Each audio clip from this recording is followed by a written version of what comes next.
just ask. The worst that can happen is that you get rejected. But what's the best case scenario? We have to teach our daughters too. Yes. Because, you sort of start to see that girls, when they go through puberty, they start to sort of pull back. And this is when we need to teach them, like, no, this is actually when you need to speak up.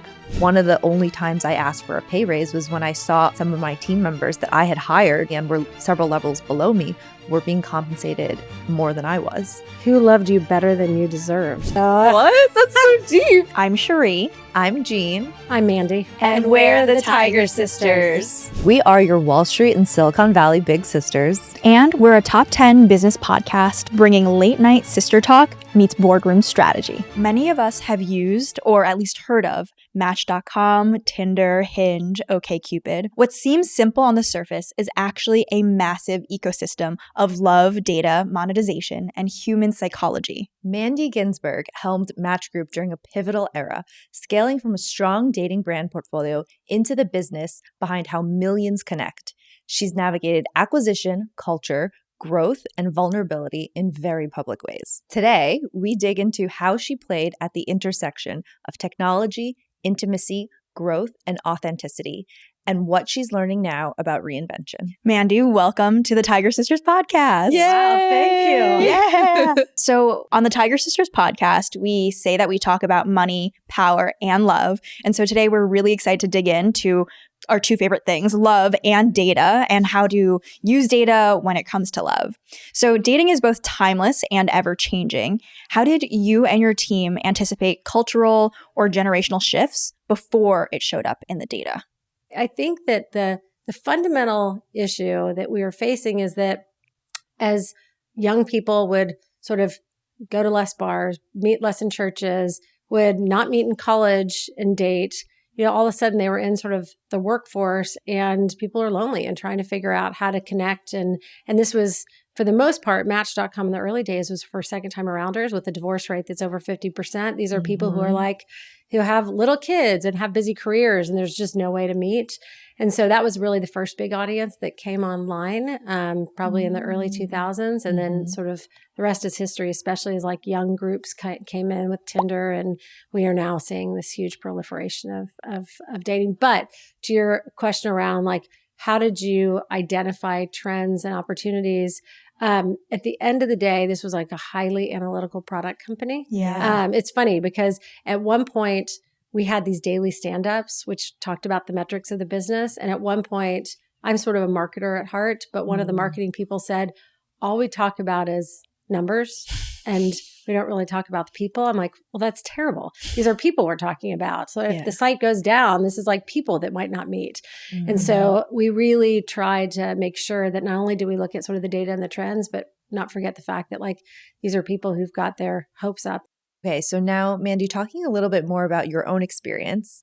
So you stepped down as CEO of Match, which was a $20 billion company, for health and personal reasons, which was obviously a massive, massive decision. You've talked about it before. So what was going through your mind at that point, and what did it teach you about sort of leadership and your personal limits and the combination of all the things that led you to make that decision? Well, it was such a strange time. So I'd been at the company for almost 15 years at that point. Yeah. By 2019, 2020. And in 2019, at the end of the year, which also we at the time we did not know, but that's when COVID started because COVID was just sort of heating up in early 2020. We didn't really know what was going on back then.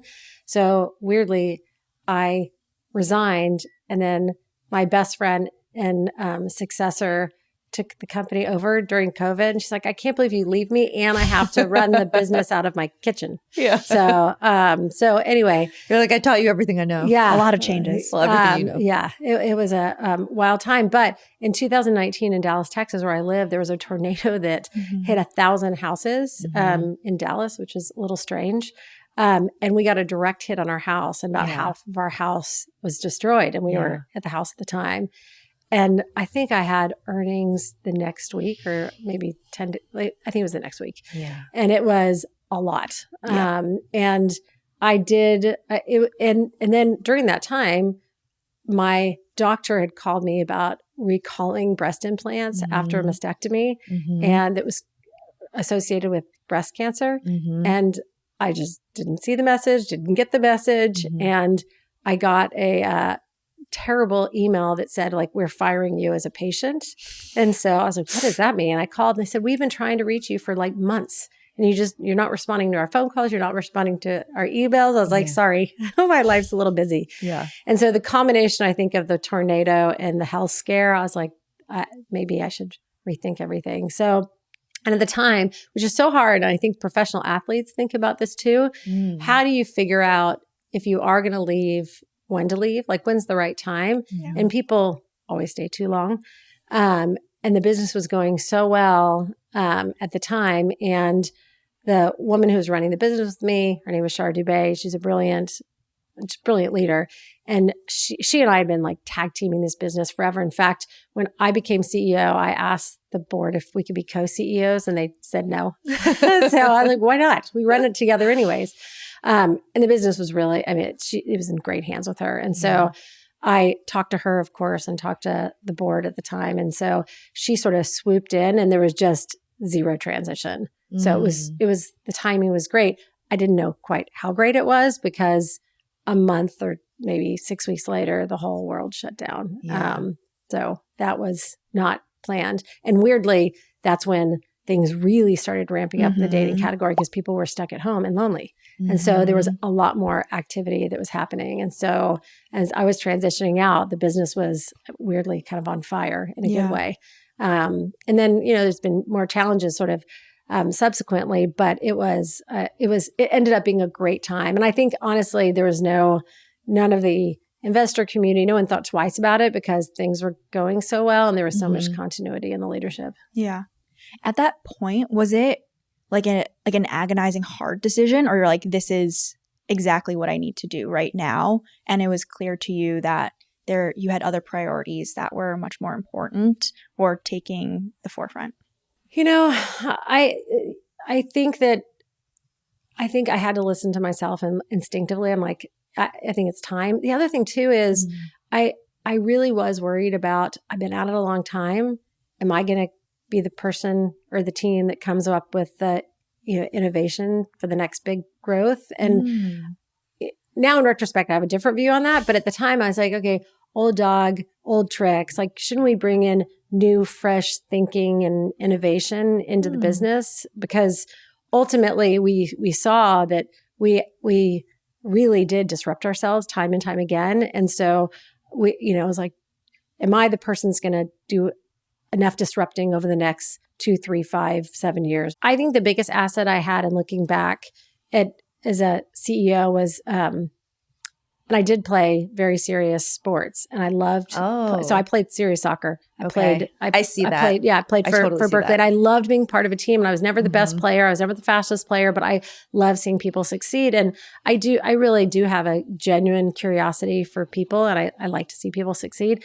But building community is actually a real skill. And some people have it and some people don't. So you think about your friends. You're like 10 friends. Who's the one person that could just like plop down anywhere in the world and they would have like, friends and community and a life within like 30 days. And I don't think I actually knew that I could do that until I did it. Quick pause. If you're enjoying the show, please make sure that you're subscribed. Tiger Sisters is where we break down the forces that are shaping modern life: money, power, and love. The goal is simple: to help you think more clearly about the decisions that matter. New episodes every Monday. Find us on YouTube, Spotify, and Apple Podcasts. Welcome to the Tiger Sisters fam. And now back to the show. I'd love to transition and talk more about your position on boards. What has been the biggest shift from moving from your operating role into more of a board leadership at companies similar to how you've been on boards like Uber and ThreadUp?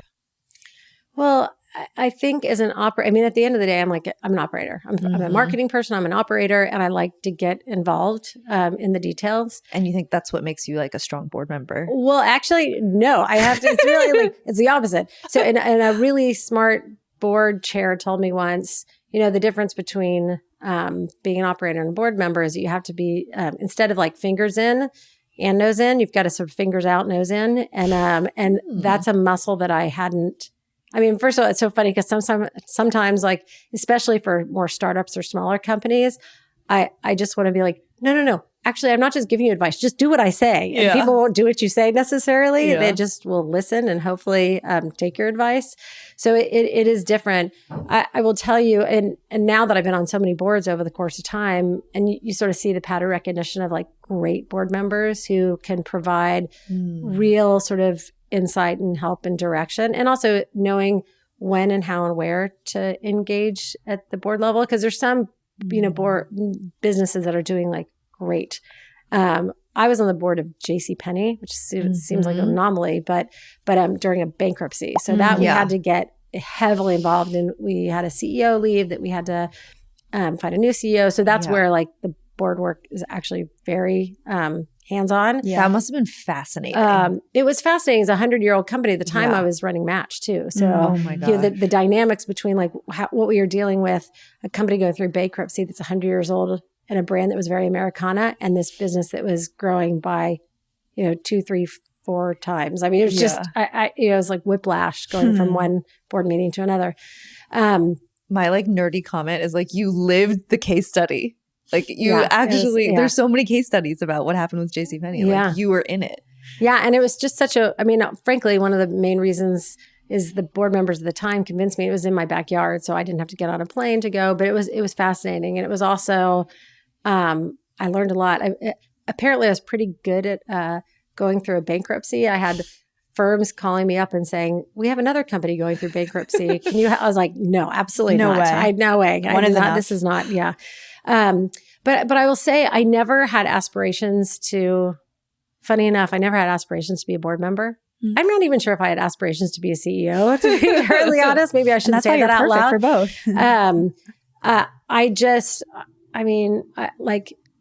I can't say it just happened because it was a lot of like hard work and a lot of grit and determination, resilience, all the stuff that, and I've now dissected and thought a lot about like, how did I get where I got? Yeah. But I will tell you from a board standpoint, my first board was a company called care.com, which now is part of Interactive Corp, which was my old parent company. We were part of IAC Match Group was. But anyway, I had met the founder at a conference like the one we're at today. And she and I stayed friends, and I had a company reach out to me about being on the board. And I asked her advice. She says, no, just join my board. And that was my first board. And so, which is funny because I've met a lot of people through that board. And now as a result, that was why I'm on another one of my boards, ThreadUp, is because the chairwoman was on the board of care.com with me. Wow. So anyway, so all these things, like these connections become really important. And I've invested in a lot of these friendships and relationships over the years. But anyway, I thought like, I wanted to learn. I wanted to be on one board because I wanted to learn. Like if I'm going to spend more and more time engaging with the board, then I got to learn what is it like being in a boardroom and presenting to a board. And so that was sort of my first foray. And then over time, frankly, like I thought I'm not going to join any boards. I'm going to go to Florence, eat a lot of pasta for a year, and then probably jump back into operating. And I ended up just, more and more opportunities came my way that I had a hard time saying no to, which I also established as a weakness of mine. But they're super interesting boards. And I don't regret any of them. And I think that they're at different stages and different size companies and different sort of consumer offerings. And so it's been fascinating. And as we talked about, it sort of keeps me abreast and learning, especially when it comes to technology innovation, AI, how companies are changing fast. And I think in my context that I see can have a very positive, meaningful impact on user experience. Yeah. One thing that I've heard about boards is that a lot of times when you look at the composition of board, people try to create a board that has people in specific roles. And I guess like each board member usually has kind of like a superpower that they're bringing to the table that is unique to them. Do you feel like boards kind of approach you or ask you to join for a specific set of skills that you bring? Or is it more so just your overall like operating prowess and experience? Like, how do you think about that?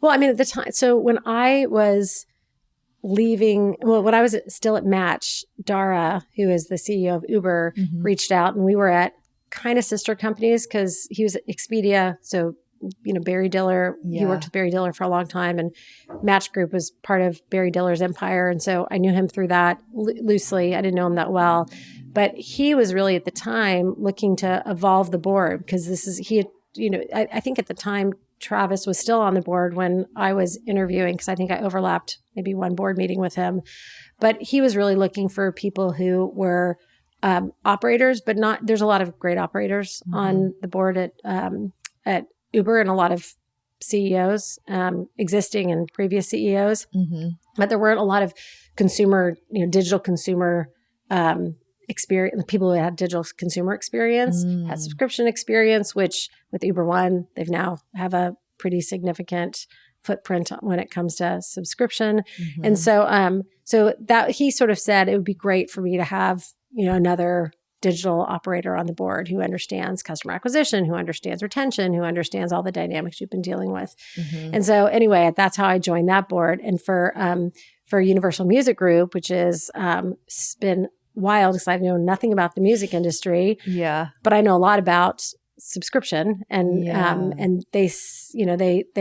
like arms dealer. They have all the incredible music and relationships with the artists through the record labels, and they work with Spotify, which is a subscription business. And so again, I think that experience has been really helpful because, for 15 years, I spent a lot of time understanding consumer subscription. And then the other thing too is over time, which, when you're on boards and you're on different committees, there's expertise you develop. And I've spent a lot of time thinking about equity compensation, executive compensation. Okay. So I spend quite a bit of time on the governance side, on thinking about, and frankly, it's more of that. It's not just best in class and sort of best practices when it comes to compensation. There's a lot of psychology that is involved when it comes to executive compensation. And so I'm not a psychologist, but there is a lot, like truly understanding people and what motivates and drives them and makes them tick is an important part of that process, I think. Wait, can we get into can you this? share a little bit more? How do you think about what are the different components that are important and what are the different driving psychological factors that you have to take into account? Well, I mean, this is a really good example. Risk tolerance is so individual specific. Okay. And so, and I've seen over the course of my career, people that are big risk takers that want to sort of shoot high for high risk, high returns. And there's other people that are like, I don't want the risk. And so one of the things that we introduced at Match at the time, and now it's changed, but we gave people this is a while ago, but we gave people the choice between an option and an RSU. With the option, there's higher risk, higher reward, potentially with a restricted stock unit. There's less risk, but it feels a little bit more cash-like. And so, but we gave people a choice. And so, and it was really interesting because then people can make their own decisions and they can manage their own risk. And so these are things that I've introduced at other companies too. It's just tools to help people make decisions based on where their own sort of psychology and relationship with money is. I love that. It's giving people more options and more, I guess, autonomy to make a decision that's right for them in their life. Yeah. And frankly, most humans are not big risk takers. So I mean, it's given the choice, most people will choose less risky outcomes. And then when it comes to executive compensation, is it more so someone who opts into a bigger equity package versus a larger upfront cash pay? Is that kind of the trade-off? Well, I think with all, it's with all boards and it's with all investors, it's all around just making sure that you're aligned to performance. And so you can give people huge pay packages, but it has to be aligned to huge value creation. And so I think that, I've seen people who are incredible and drive the most impact to a company not make as much money as they should. And I've seen people make a ton of money that are not that valuable or as valuable as the money that they made. And so getting compensation right is never going to be perfect. You have to sort of try to get it mostly right. But I do think that, really figuring out how to align people with ultimately shareholder return, Yeah. or investor return. Well, and then now that I think of it, this is something that you've been on the forefront of and sort of like driving this your entire career, because you led the sort of pay equity, what do you call it? Like program at Match? Well, Like, we did an audit, which was, Audit. it was so interesting. I went to I think it was like a women's fortune conference, and there was, I think it was like Salesforce did a pay audit, and I think they were the first company in like the B2B SaaS world to ever talk about pay audits. This was, I mean, this is probably 13, 14 years ago. It was so long ago. And, compensation was something I thought a lot about. What we're talking about is like executive compensation and how to structure it. But like, I wanted to make sure that within the organization at Match, I mean, you have to understand, when I first started at Match Group, I started out running a tiny little business. It was a $25 million business called chemistry.com. And so there's 25 people. Oops. There's 25 people at Chemistry. And then I was asked to take over the Match.com business. It was about $250 million in revenue at the time. And it was a tiny business. I think our internal value of the business was like $600 million. I mean, it was small relative to what it ultimately became.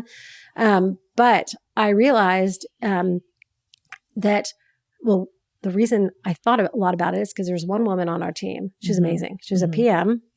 She was an immigrant. Her parents came from Asia, and one of the most talented product marketing people I'd known, extremely diligent, very analytical, but she often would underestimate herself and would certainly never ask for money. Just not, it wasn't in her personal DNA. It wasn't in her like cultural DNA, which she and I talked about like over time. And so Shar and I, who's the woman I talked to you guys about, this partner I worked with for a long time who became the CEO after me, she and I spent a lot of time making sure that just because, and we saw often that men would ask for money and pound their fist on the table more than women. And so I grew up with a mother that said, open up your mouth and ask if you want something. And so I got that sort of constant training as like, open up your mouth and ask. And so, and I was fine hearing no, because my mom would often say no. And so, but I knew that most people didn't like money, and asking for money comes with a lot of anxiety for some people. Yeah. And so we spent a lot of time making sure that as we look at pay bands and looked at people, that we were really paying people based on the contribution to the business. And so we did that kind of from the beginning. And so I inherently knew that we had every year compensation, we had taken that to account and taken into account the male-female dynamic that we were seeing. And we did it, there's a lot of women at the top because, I hired them. And so it was sort of in our DNA. And so we did the audit.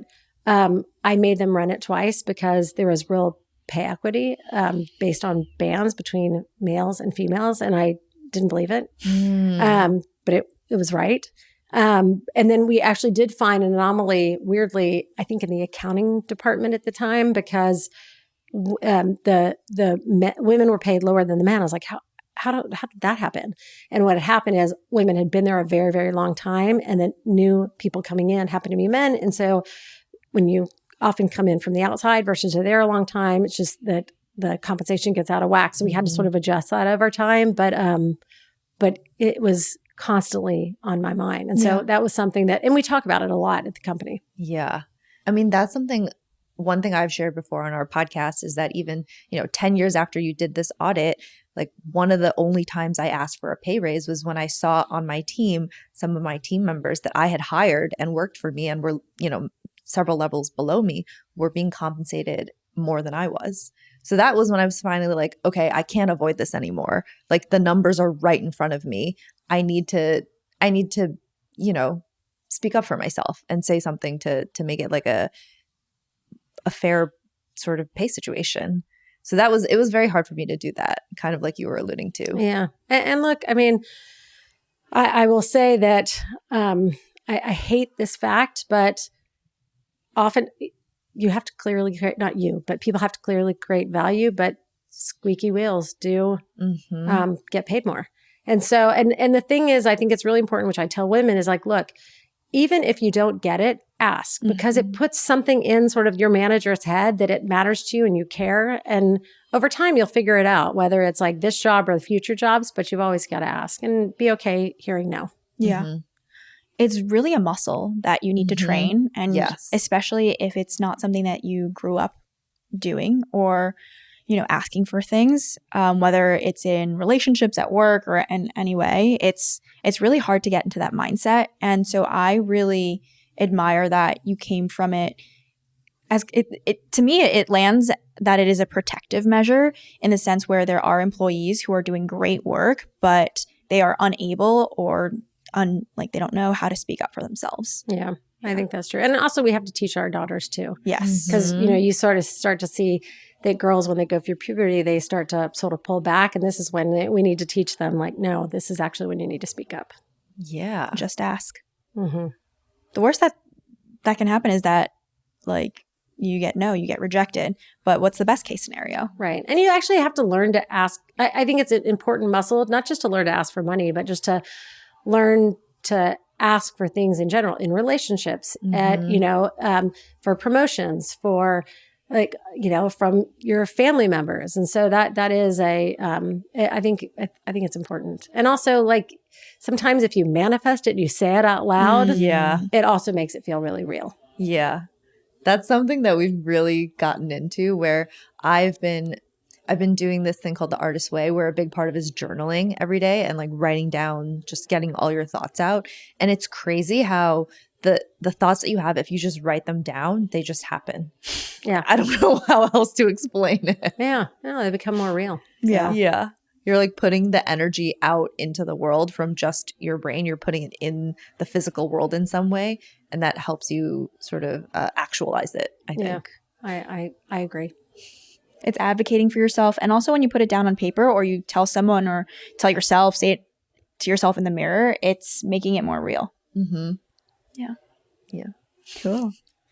So we have a lot of women who are watching Tiger Sisters podcast and following. And one question that we get a lot is about serving on boards. So what would your advice be for women who are interested in serving on boards? Because it seems like for you, a lot of it happened quite organically, and it's one happened after the other. What would your advice be? Look, when it comes, so I want to delineate between private boards and public boards, because I do think that there is generally, it's hard to be asked to be on a public board, because generally people who've had experience running a public board. And so what's the best way to become a public board member is to be a public CEO. So that's not always easy. That said, there's a lot of private boards that will ultimately go public, where people are looking for important skill sets. For example, if you've got a very complex and diverse workforce, then having a person who does sort of talent management or HR, they need those kind of skills. And so, or if you're a CFO and they have a whole for audit committee or finance, then I think that that's an interesting path. What I will say, which is more of kind of a macro statement, because it's funny, I went to Wharton Business School and they have a women in boards course that we teach. A handful of us who are on boards, we teach. Wow. And so we cool. get the same question all the time, how did you get on the boards you're on?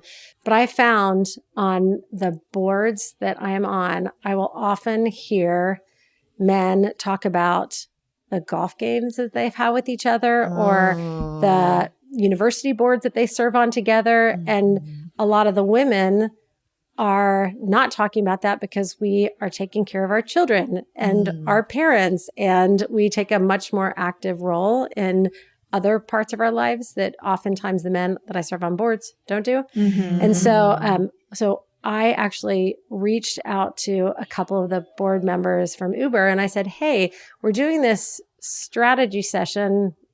Do you guys want to come in a night before and have dinner together?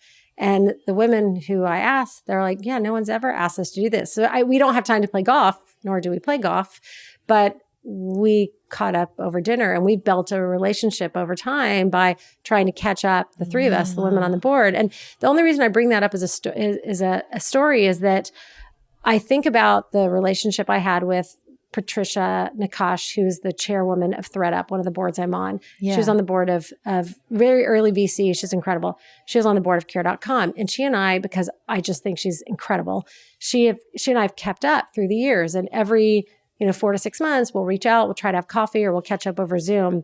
And so the whole moral of my story here is invest in the relationships, not because you need to network, but because, these people make you happy. You learn something from them. They're interesting because those are the relationships that over time really will have a big impact in your life. And especially, we started off the conversation, you guys were telling me you've had incredible careers, but like you were a PM at a fast growing company, and there's probably so many interesting people that were in your network. But then as we have kids and are busy and are running around, we just don't have time to foster those relationships. And women are the worst at it more than men. Most conferences you go to, at least that I go to, it's like 90.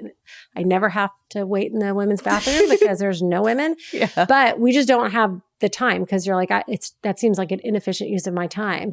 But these relationships will really bear fruit over time. And so that's think about the people, write them on your list and put the people down that like, I really want to, what are they doing in a year from now, 6 months from now, 10 years from now? And those are the ones that over time, you'll be surprised at how much opportunity you'll have to learn, to potentially serve on boards, to advise, you name it, to invest.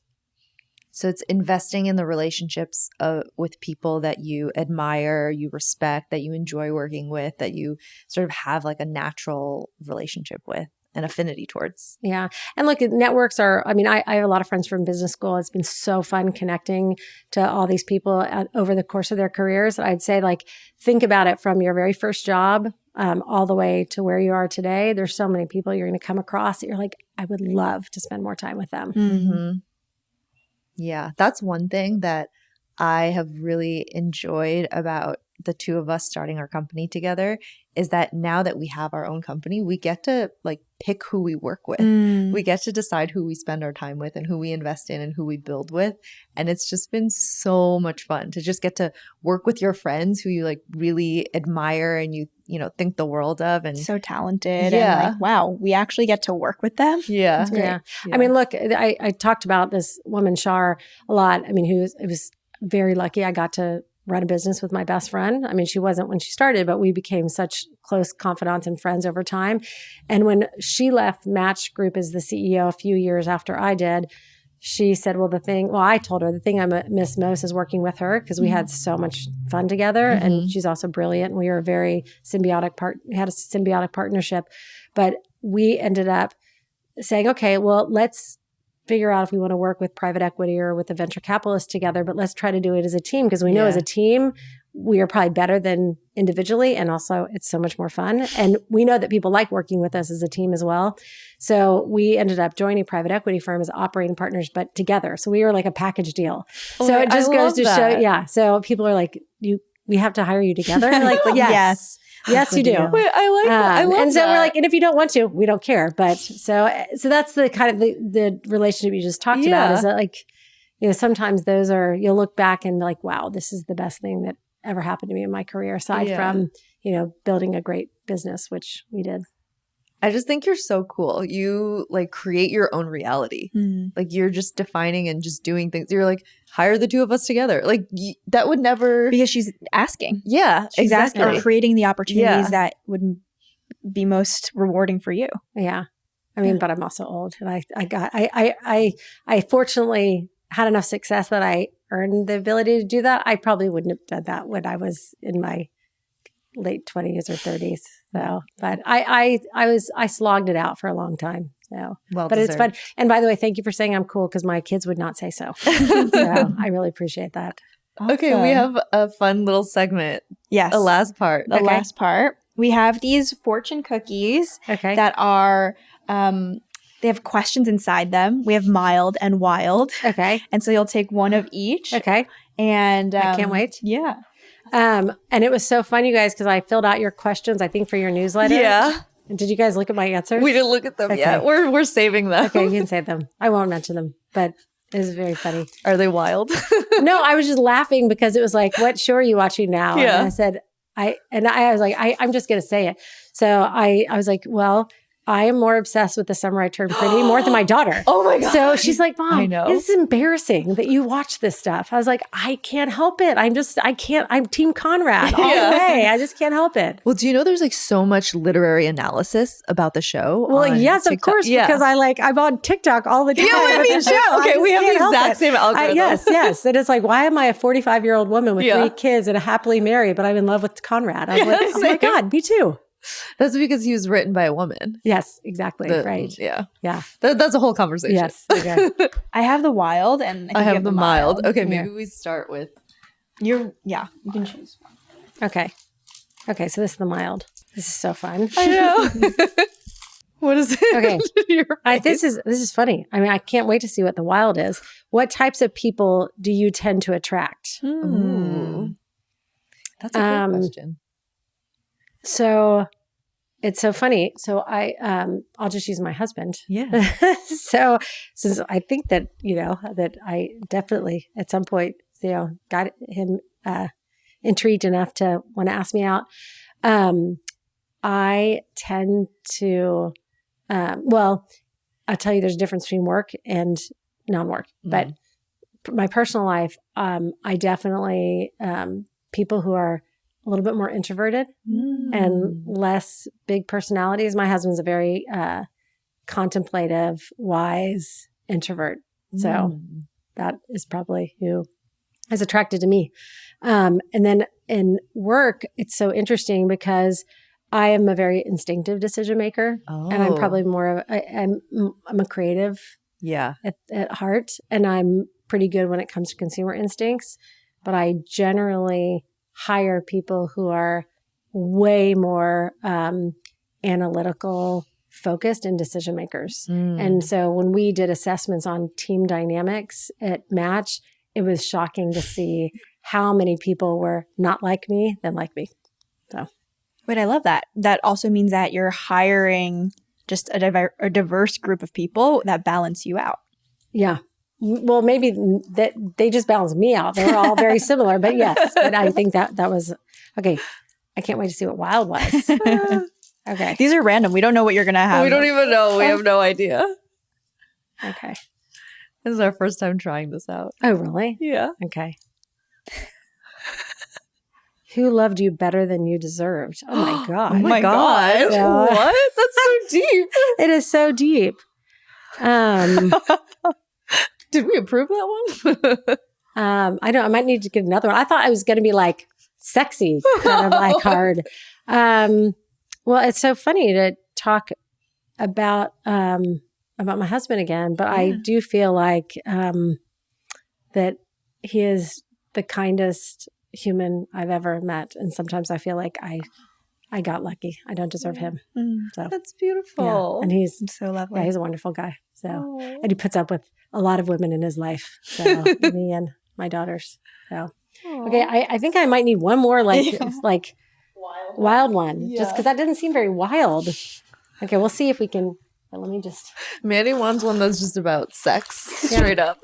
I've been asked a lot about it over the years. Okay. Huh. Oh my God, you guys. What are they? These are not like these are who in your life are you secretly competing with, and do they even know it? Oh my God. That's pretty juicy. I mean, maybe Belly, since we just talked about. So we just talked about Conrad. I will say, which is like, I don't mean to be a pivot, but I compete a lot more with myself than others. No. And I do know that. Classic. Yeah. Felt. Yes. Yeah, I would agree with that. Yeah. Yeah. Awesome. Thank you for All right. sharing. Yeah. This was so fun. It We're was so fun. glad to have you. Yeah. Yeah. Thank you. And good luck, you guys. This is, Thanks. I watched, I've seen your podcast, and then when you guys asked me, I went back and watched a bunch more. So Oh, thank you. Wait, you saw it before? I had seen like snippets? I'd seen you guys beforehand through like friends sharing, and then I knew about Love that. Tiger Sisters, and then I mean I'd heard about it, and I'd seen maybe a podcast, and then when I got the note from Imran and you guys, I went and watched a few more. Oh So. my God, Appreciate amazing. We're that. so flattered. Yeah. We're so happy to You have guys you. have good energy. Thanks. So do you.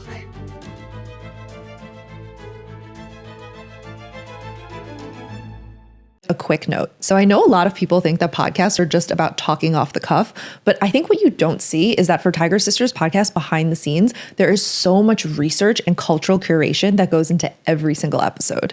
Yeah, and I feel like you can kind of feel it because in every episode, we have a lot of studies that we reference, a lot of research, and we want to make sure you guys get the signal through all the noise out there. That's why it is so important that you subscribe and follow us on every single platform, whether it's Spotify, YouTube, Apple Podcasts, or whatever you're watching this on. It only takes 2 seconds to do, and it's really a simple gesture that has so much impact on helping us build momentum and build this community with you. Welcome to the Tiger Sisters family.